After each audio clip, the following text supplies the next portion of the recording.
Well, hi folks, it's about time I pulled my old banana shallots up, I think, because as you can see there's a few of them been sort of blown over in the recent winds we had, and they're pretty big now anyway, so I'll just show you the sort of size they are, some of them.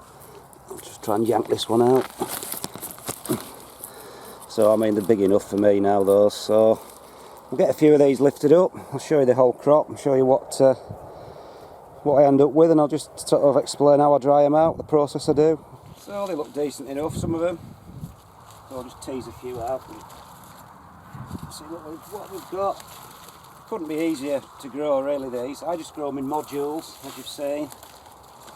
Plant them out, sow them in early March in modules, and then plant them about 4 or 5 inches apart in sort of early May.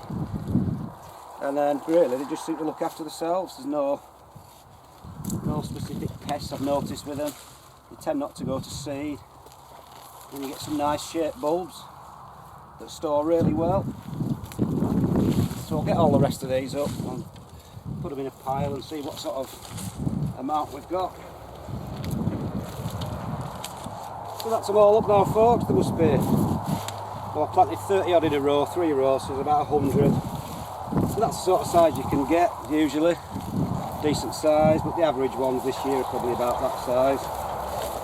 But they're still a good size, a lot bigger than the normal shallots that you grow when you plant them from sets, and because they're that shape, you don't waste anything, because the little round ones, you chop the bottom and the top off, you have nothing left. All you do with these, chop the roots off and the tops, and you're left with a big, dead easy bit to chop.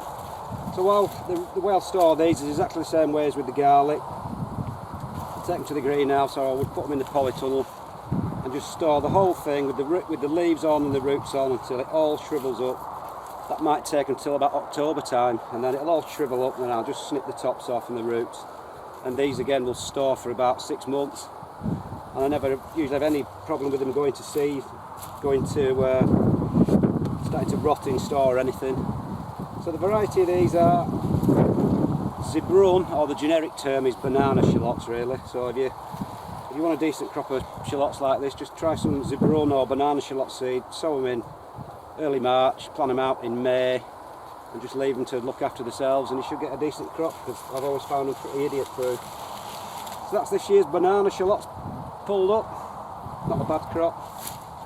See you later.